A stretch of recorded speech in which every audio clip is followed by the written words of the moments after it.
interviewing the leading private equity executives and unlocking the secrets of success. Welcome to the Private Equity Podcast with Alex Rawlings.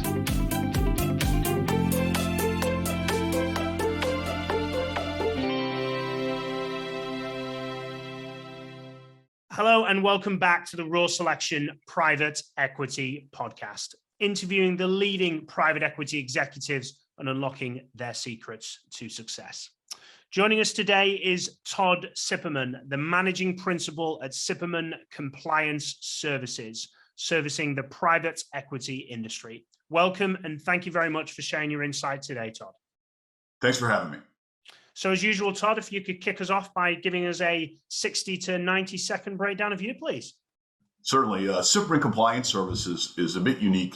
We are actually a total outsourcing chief compliance officer service for U.S. registered private equity firms, that is registered investment advisors. So one of our team will serve as your chief compliance officer, and we basically do the entire compliance program for you, testing, SEC exam, marketing review, et cetera. We have about 25 people. We're based just outside of Philadelphia in the States, and we've been doing this for almost 20 years. My personal background, I started this back in literally late 2003, beginning of 2004. I had been general counsel of a fund firm. I started this business back then, and we have grown since. I'm a lawyer by training. Before working as a general counsel of a fund firm, I was in private practice at a couple of big Wall Street law firms.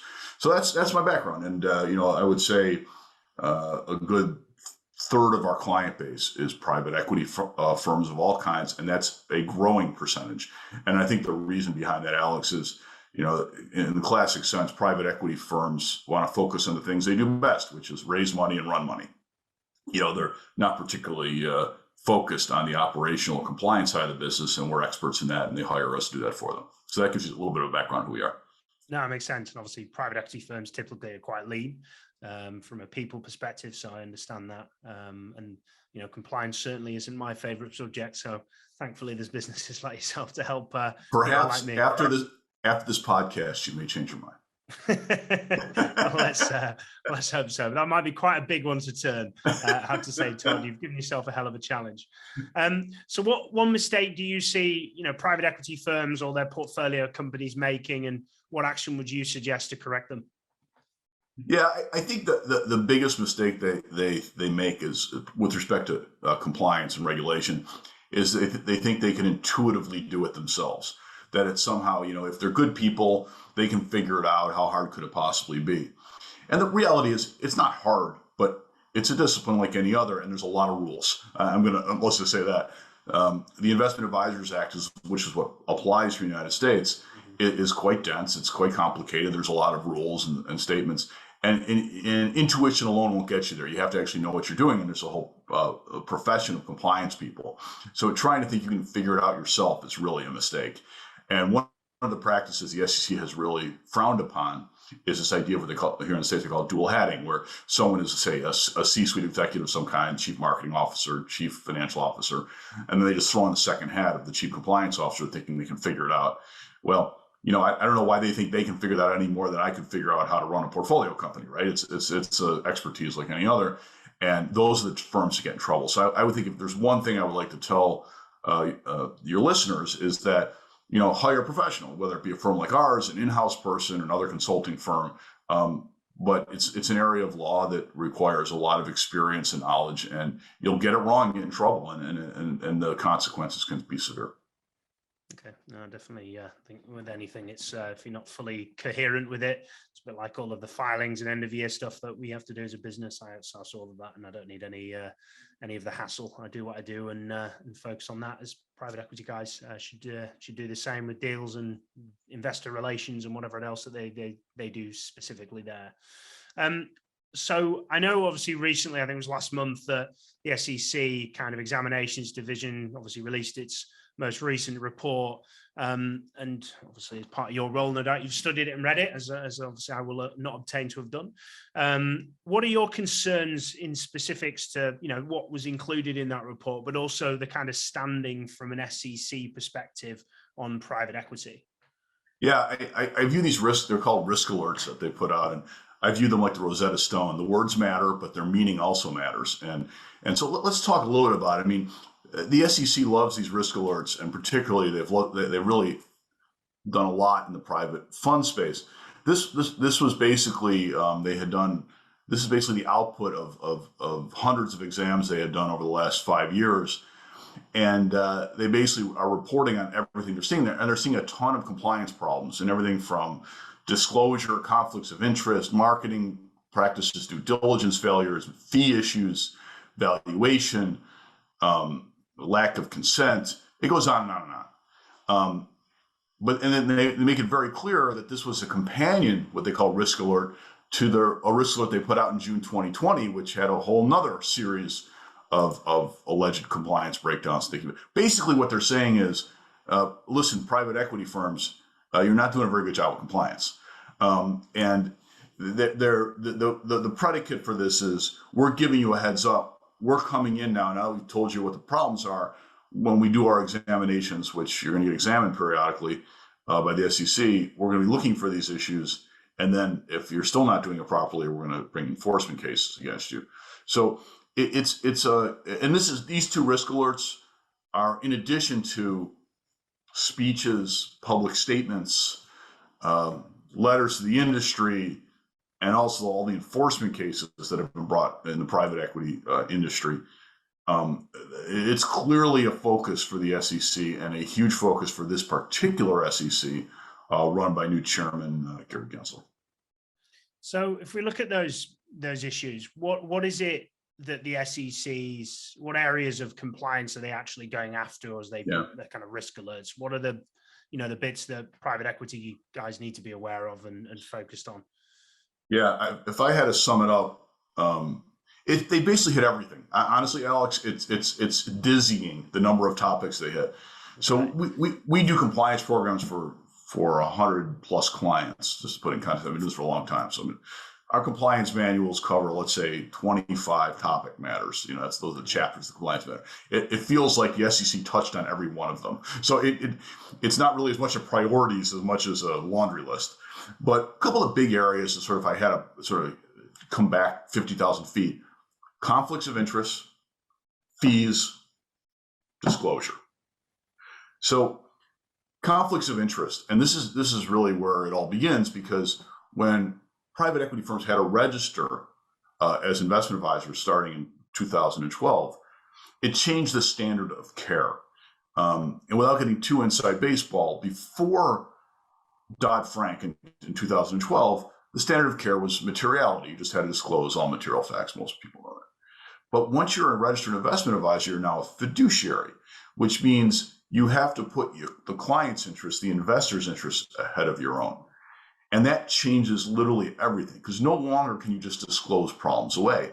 So if you benefit and the client doesn't have the same way of benefiting, you can be in trouble. And this came in things like co-investing on better terms, allocation of responsibility, allocation of expenses, serving on portfolio company boards and getting paid. If you think about it, any way that the private equity fund manager benefits, but the investor maybe doesn't get hurt, but can't participate in that same benefit, has given rise to all kinds of problems. And this is why we tell I think the starting point when I talk to private equity firms is, and this is an evolution. Look at where you're getting paid. Look how you're making money. And the reality is, to get in line from a compliance perspective, you got to start thinking more like a traditional asset manager, which people hate. Yes, you can take your carry, that's fine. And you can take your management fee. But when you start taking little bits here and there, that's when you get in trouble. The best thing you can do is to take all the fees you want to make and put it into your management fee or your carry. If you have to increase it, increase it. But this sort of various ways you get paid or you benefit. Another area is shared expenses, like you negotiate legal bills that you benefit from. That's a conflict of interest, right? You're only getting that benefit of to the extent because they're doing work for the funds. So these are all areas. These conflicts of interest is a huge area right now. and that almost crosses everything. And there's been a ton of cases, Alex, throughout to break it down. This is not just esoteric. Over the course of time, one of the big areas that the SEC has really focused on is this idea of accelerated portfolio monitoring fees. When deals are done, they basically hit the fund and investors with this big charge, which accelerates the future value of how much they would have charged for portfolio monitoring fees. The SEC in several cases, and some big ones, Blackstone, Apollo, TPG, 7-8 figure cases, where they basically said, look, you didn't get sufficient approval, or you didn't sufficiently notify investors that you were going to make all this pile of money when you accelerated the transactions. Now, in theory, you could disclose your way out of it, but the SEC's cases seem to suggest that this practice is dodgy as a fiduciary. Expense allocations. There's been a bunch of cases where private equity firms allocated things like really broken deal expenses to investor funds, but not the insider co-invest funds, legal expenses, insurance expenses. Again, conflicts of interest. Ways that you hit portfolio companies for expenses. In this case, Monomoy, I can't pronounce that properly, where they were charging portfolio companies fees, but not telling investors or not giving them the same benefit of that. And what the SEC likes to see is if you're making revenue from portfolio companies, it should offset the management fee. So you shouldn't be double dipping. Another big area of conflicts of interest: you charge your management company expenses of the fund, rent, employee expenses, compliance expenses get charged to the fund. So these kind of conflicts of interest, these are real cases, by the way, and there's a bunch of cases, Potomac Asset Management, Alpha Titans, a whole bunch of cases in that area. So the SEC has raised these issues, and it's a real cultural shift, Alex, because it's just not how private equity guys think, right? They're deal people. They focus on the PPM and getting the deal done. They're not thinking about their fiduciary obligations as a fund manager. And I suppose there's always a feeling of, okay, well, they'll come after the big boys, or Warburg will be knocking on the door first. How real is this? And I suppose if we look at previous reports, so the last kind of big risk alert kind of report that came out, are we getting more aggressive from an SEC kind of, we're coming for you now, as opposed to the one before was, or have they always been, we're coming for you and nothing's ever changed? Just to kind of give people a bit of perspective over, how real is this? I suppose if somebody's sitting, they won't do anything, they're always threatening. Are we seeing a gradual increase in? No, I'm citing real cases. There's been dozens, if not hundreds, of cases against private equity firms, and I mentioned some of the big name ones, but the reality is the SEC generally, and I don't work there and never have worked there, but my experience is they don't necessarily like to go after the big guys first, because the big guys will fight them, right? That's a harder case to make. It is much easier for them to roll a small firm, because they can get a point of law across, a message across, without it rippling across the industry. So generally speaking, these cases, like I mentioned, Apollo, Blackstone, KKR, those are big marquee cases which send chills throughout the entire industry. But the reality is most of the cases in the private equity space are firms that have less than $2 billion in assets. And it's because they're easy marks for the SEC. So yes, and the likelihood of a problem is actually quite high. The SEC makes their world by their enforcement statistics. They want to bring a lot of cases. They want to collect a lot of money. And a case against Alex and Todd's private equity firm is a case. The case against KKR is a case. So that bringing cases, a large number of cases, is significant, and that shows in the enforcement actions they brought. It's been dozens, mostly against the smaller guys. So it's very real. And the problem is, even if the restitution is not 7-8 figures, which it might not be for a small firm, the issue is these enforcement cases live on the internet forever. And I don't have to tell you that, generally when you're pitching for institutional assets, you're up against competitors. That's the reality. and they will whip that stuff out every chance they can get. Oh, you know what? Alex and Todd's firm is bitching. Did you know they had an enforcement case last year where they were accused of conflicts of interest? That is not something you want to be arguing against. That is something that you have to live with the rest of your business career. So I think it is very real. And I always liken it to, the classic the smoker's dilemma. No, everyone knows it's bad for you. They just assume it's never going to be them. But that's sort of the case with this. I can't tell you how many people have called me after their enforcement case and said, oh, geez, this is really bad. I can't believe this happened. And I always say, well, why do you believe this wasn't going to happen to you? And it's not that they don't really believe that, because these are numbers-based people. It's a state of denial. That's really what it boils down to. They're hoping, they're not planning. No, but it's not going to happen. Makes sense. And then another thing that's a key change has been the kind of Form PF changes. Yeah. What have you seen from regards to what's changing, what's happening, and what should PE investors be aware of? Yeah, people hate Form PFs. So just for a little primer for your listeners, basically it's a document that it's a disclosure document private equity firms file with the SEC. Large firms have to file quarterly, smaller firms annually. And they'll break off about $2 billion in assets. And one of the things they want to do is reduce that threshold of $1.5 billion, which is kind of interesting. The markets are up. They want to reduce the threshold, which means you'll have more private equity firms reporting. And it's basically a bunch of data about the funds themselves. And I'll technically call it a real pain in the neck. It's just a lot of data you got to pull and file.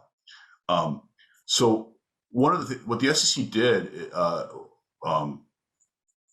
they proposed, this is a proposal now, recent change to Form PF in addition to reducing the threshold for what is a large filer, they want essentially immediate reporting of certain events. Think of it like an 8K, if you will, for private equity funds. So they included things like advisor-led secondaries, GP LP clawbacks, GP removal, fund terminations, fund extensions. So certain significant events you'd have to report immediately, which is difficult because for any compliance person that's dealt with suspicious activity reporting, we have to report it immediately. It's always this question, what is immediately? When do you know the information? What information do you have to report? But it really raises the bar for private equity firms and their compliance obligations. So it's difficult. I think one of the questions that I have, the risk alert, the second risk alert came out very soon after the Form PF changes. And then the Gensler SEC has also questioned the accredited investor definition, pulling back on that. The Clayton SEC, for those of you who are into it, they sort of broadened what an accredited investor was. Now Gensler saying they pull that back. I don't know what the end game here is really for the SEC. It seems like they're trying to say they apparently don't love the private funds industry, or they want to regulate it more. You could talk big policy and say, look, so much of capital has moved from the public markets here in the United States to the private markets. Some say because of overregulation. That may be, there's lots of other reasons. But clearly the SEC sees this pile of capital as something that they need to focus on, where they didn't, 10, 15 years ago, or maybe 15 years ago. So when you start adding all this reporting and all this compliance, the regulatory distinction between a publicly registered mutual fund and a privately offered private equity fund starts to diminish. At a certain point, you're like, well, if they want to treat us like registered funds, are they even going to allow us to be privately offered? What does that even mean anymore if I have to do all this compliance? So I think there's clearly a antagonistic regulatory regime here in the States right now. And I think it's been an escalating. I would say certainly the last administration was less aggressive from a policy perspective, but not less aggressive from an enforcement perspective. I would say the enforcement division was every bit as aggressive as the enforcement division on the Obama SEC, as well as, and it's unclear under the current enforcement division because Gerber Graywall, who took over the enforcement division, wasn't until July of last year, so it's still early in his tenure. So I don't know. I think this idea that regulation is going to go away. I joke, Alex, when Dodd-Frank was first passed, I call it the 5 stages of compliance created for private equity firms. And the first stage was denial, that this wasn't going to happen, that it was going to go away really quickly, that, this happened before. Well, I think there's some private equity firms that are still in denial, and it's 10 years later. It's not going anywhere. It's the other way around. It's becoming more regulated, not less regulated. And I think that's a real eye-opener. Sorry to interrupt here. Just a quick note to highlight our new sponsor, Grata. The private equity market is rapidly shifting to a data-driven, proprietary deal sourcing standard. Grata provides the window into over 7 million middle market private companies. Contact Grata so you can access the market first. Request a demo at www.grata.com. Now back to the podcast. That makes sense. I think with anything like this, it's worth getting on top of. I'm sure the fear of having that experience and wondering, rather than, at least if you're on top of things, if something does come a knocking, you've got your ducks in a row, best you possibly can, I suppose. Yeah, and I think instead of all this fear and loathing, which I know people hate, the reality is, we started this. This is not rocket science. I said it really what it boils down to is a cost of doing business. What the SEC has done is increase your cost of doing business. You have to hire compliance professionals to handle it, and they exist. I know you're in the UK. There's compliance professionals in the UK that are excellent. There's folks like me in the States, and we're great. We're the best firm in the United States, but there are other really good firms. You said hyperbolically, and there are other great firms. But you just got to realize it's like hiring lawyers. It's not fun. You don't want to do it, but it becomes a cost of doing business, and they're available, and they can make sure that you can stay within the regulatory bounds without significantly impacting the business you want to run. It's not an undoable task. No, absolutely. And you mentioned obviously your firm, and you've obviously grown. I think you said you're about 25 people now. As you've grown your business, what are the kind of 3 attributes that you believe make a top performer, Todd? The firm or our people? In your people, yeah. What do you think? Well, as you look at top performers in your business, what are the 3 attributes that you believe make a top performer? I think the 3 things I like to talk about are intelligence, enthusiasm, and experience. When we look for people, those are the 3 things that we focus on. So, let's start with intelligence. It may seem the most obvious, but there's a lot of things going on. There's a lot of material you have to know, and there's a lot of connections you have to make. And my experience is, you can't teach people to be smart. That is a basic skill, and we deal with intellectual concepts. And I don't mean they need to be the best educated. That's not what I'm talking about. Intelligence comes in many forms, but I think you have to be somewhat sharp to do this kind of job. No one wants. We're not lawyers. We're compliance people, but you kind of hope your lawyers are smart. Well, I think you want your compliance people to be smart. So a certain level of intelligence, and that goes with the knowledge base you have. And that kind of leads to my second point, which is enthusiasm. At a certain point, you don't know everything. And you have to be enthusiastic enough about what you do to learn the stuff, learn people's business, be interested in it, because it's too hard a practice thing to go through the motions without having the fire to learn more and have that sort of intellectual curiosity. I call enthusiasm, to sort of keep learning, keep growing, keep getting better, be humble about your knowledge. That's really important to me. I like to see people that are really enthusiastic. And that doesn't mean I want, you live for your work. It just means, you want to figure out problems. You like to understand people's business. And I think experience is really important. We generally only hire people with a lot of industry experience. And that's primarily because it's one thing to know the law, but it's a lot more complicated to actually apply it in a real world situation with people that may be less than eager to be bound by procedures.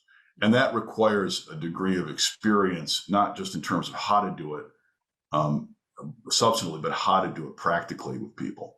And I'll give you a great example, Alex. One of the things we have to do, you have to create fair valuation procedures. All private equity firms, they invest in non-traded securities, right? So you have to value that according to SEC rules. It's a process. Everyone knows, every compliance consultant knows that you have to have valuation procedures. You probably draft you valuation procedures, but how you implement those at a firm is more complicated. How much is the portfolio manager going to do? How much is management going to do? How much independence is there going to be? Is it going to be checked? And only people that have done that before now know how to make that happen. So I would say in terms of success factors, intelligence, enthusiasm, experience. And after that, I can figure out the rest, which is why our people don't necessarily have the same background. So yes, we hire mostly mid-career people that have been in asset management firms. That is a consistent theme. But some are compliance people, some are former auditors, some are former internal auditors. We have operations people. We have client service people that have been retooled. I can sort of teach you the basics of how to implement a compliance program, but I want you to know the business. I want you to be willing to learn more. And obviously, hopefully you're smart when you come in. Those are the things that I think work. Okay. Makes sense. I like your clear approach there, and obviously quite a diverse team in there as well. We're looking for those kind of three areas. So what do you love about the private equity industry, Todd? Been, looking outside in, supplying like we do into the industry, and also what do you dislike about it? I'll tell you what I like about it. There is that there is no such thing as a private equity industry, and that's what I find really fascinating. Every business is different. So, we've had marketing will say, "Well, why don't you just go to the private equity conference and meet all the people?" Because there is no such thing. There's mez firms, and there's mez debt firms, and there's oil and gas, and there's real estate, and there's private credit, and there's venture. I don't know. They're all different, and I think they view themselves as in those industries, and I find that fascinating. And also on top of that, the investment business in itself is a people business. I don't have to tell you. And even if they're in the same business, even if I see two firms in the oil and gas space, which you think is fairly narrow, they're going to be radically different because they're made up of different group of people. And I find in learning about the business, learning about those people, learning about how they make money, and they tend to be very, very intelligent people. I enjoy that immensely. I think I've been doing this now almost 30 years in one form or another. And that is what gets me up in the morning. I love learning about people and how they make money and their businesses. And private equity is so radically different business to business. Yeah. I just love that. I really enjoy that. What I don't like about it, I think it's not an I don't like. The challenge, I would say, is what we talked about up front is, compliance and regulation are really baked into the model for sort of traditional asset managers, institutions, mutual fund companies. I don't really have to convince them that they need compliance. They're already there. It's just a question of how they execute against that.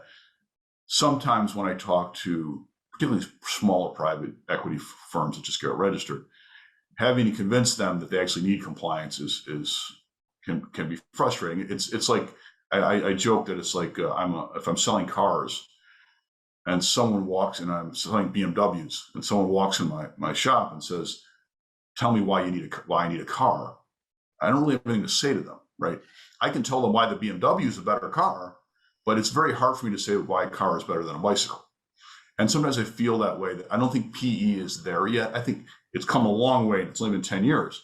But I think that is always a challenge for compliance and regulatory or operations people generally, because private equity firms have not focused on infrastructure, not the smaller ones. It's been deal by deal by deal. And I think the mindset needs to switch, and it is switching gradually.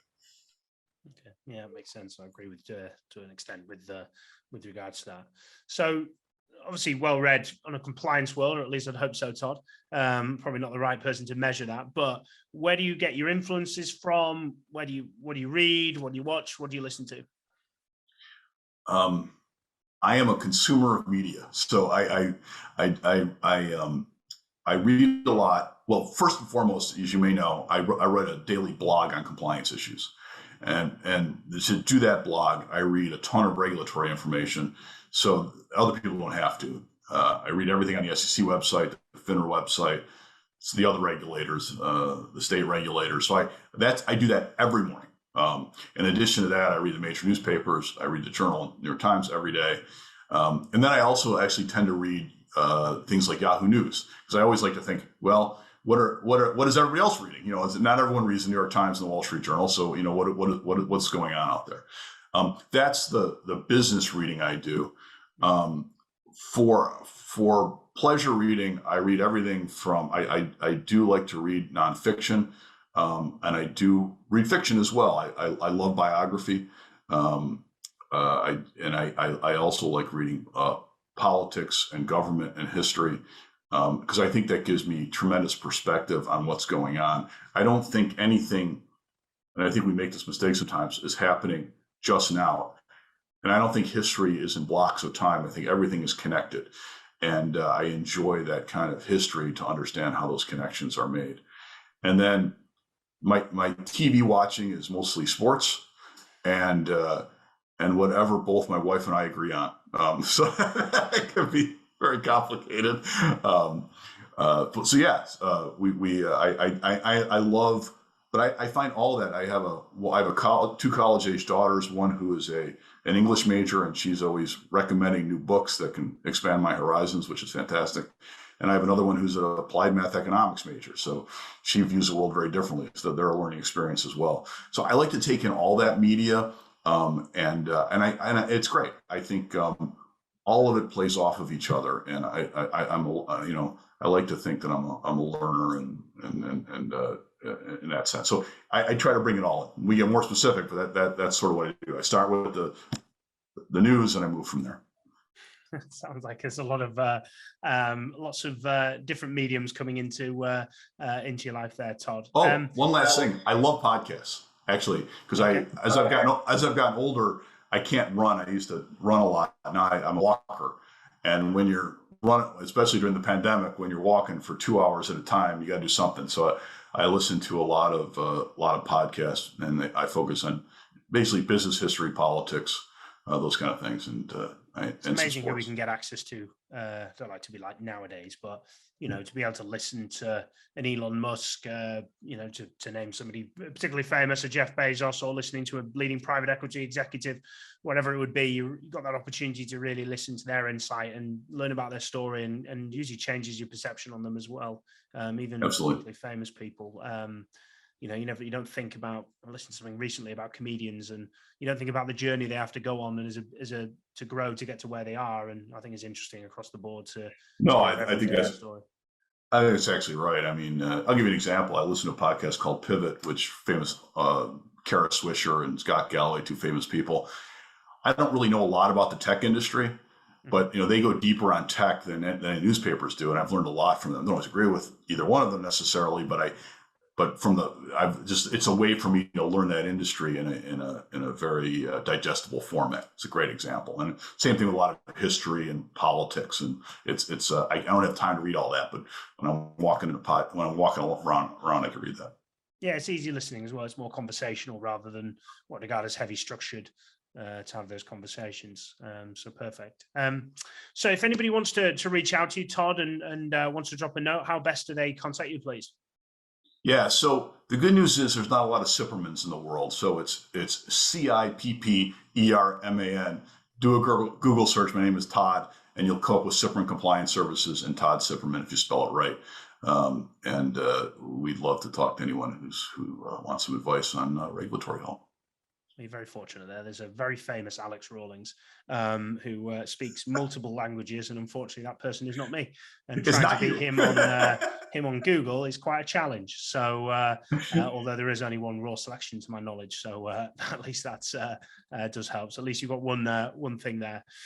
So Todd, thank you very much for joining us today. I really appreciate your insight. What a lot of people probably constitute a bit of a dry subject, but definitely an area which would cause a lot of pain when the SEC or any regulations banging on your door. So a good lesson for us all to kind of look at how we're managing compliance, and if we're not happy to deal with it ourselves, to certainly outsource it. So thank you very much for sharing that with us today.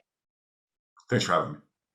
And of course, for everyone listening, thank you very much for joining us today. Should you ever need support with either private equity professionals or, of course, your portfolio executive hires, please do reach out to me at Raw Selection. But till the next time, keep smashing it, and thank you very much for listening.